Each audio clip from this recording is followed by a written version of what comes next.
Kelechi stood in the strange realm, the air thick with an electric charge. Before him stretched a vast desert, the sun scorching overhead, casting long shadows. In the distance, a great river wound like a serpent, its banks dry and cracked. The only sound was the faint whisper of the wind, carrying with it a faint melody that seemed to come from nowhere and everywhere at once. What is this place? Kelechi wondered, his voice trembling.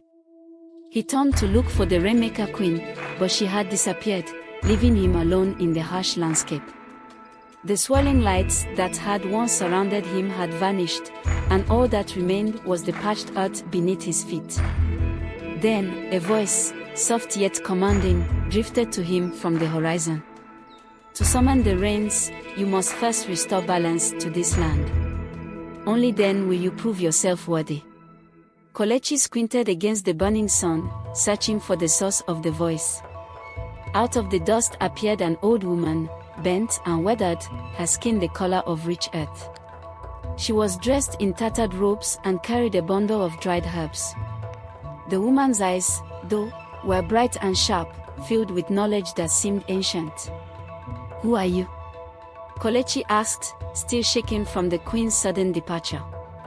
"I am the keeper of the river," she replied, her voice raspy but kind.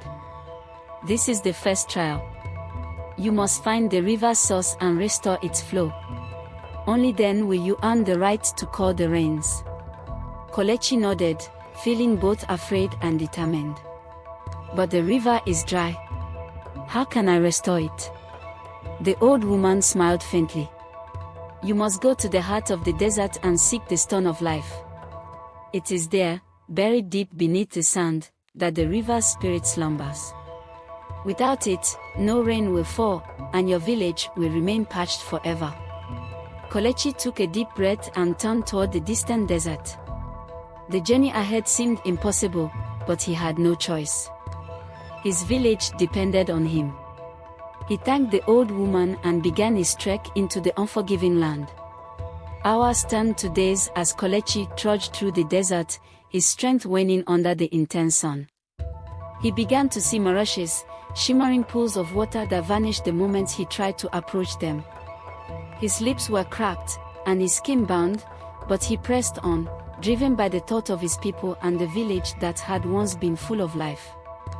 Finally, after what felt like an eternity, Kelechi stumbled upon a strange sight. In the middle of the desert stood a lone stone pillar, ancient and weathered, its surface covered in symbols that seemed to shift when he wasn't looking. At its base, half buried in the sand, was a glowing stone pulsing with a soft, blue light. Kelechi approached it cautiously, his heart pounding in his chest.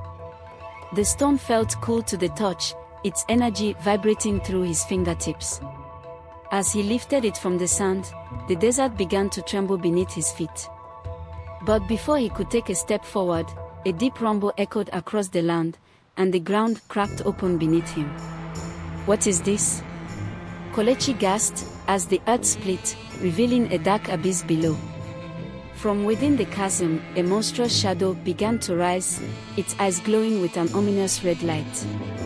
Kelechi stumbled backward, the stone of life still clutched in his hand. The creature, a terrifying serpent-like creature with scales as black as night, rose higher and higher. Its voice echoed like thunder. "You dare disturb the heart of the desert," it hissed. "You are not the first to seek the river's spirit. And you will not be the last." Kelechi's knees buckled, the weight of fear almost too much to bear. "What is this creature? What does it want?" The serpent's laughter was dark and cruel. "I am the guardian of the river's heart. To awaken the river, you must first defeat me. Fail, and both the river and your village will be lost to the desert forever." Kelechi's pulse raced. The stone in his hand seemed to pulse with a strange, untapped power. He knew that this was no ordinary trial. It was a test of both strength and spirit. The fate of his village depended on what came next. But just as the serpent reared back to strike, the air around them suddenly thickened. A new presence arrived, powerful and ancient. The queen's voice thundered from the heavens. Kelechi, you have come far. But the true test is not one of battle. It is a test of sacrifice.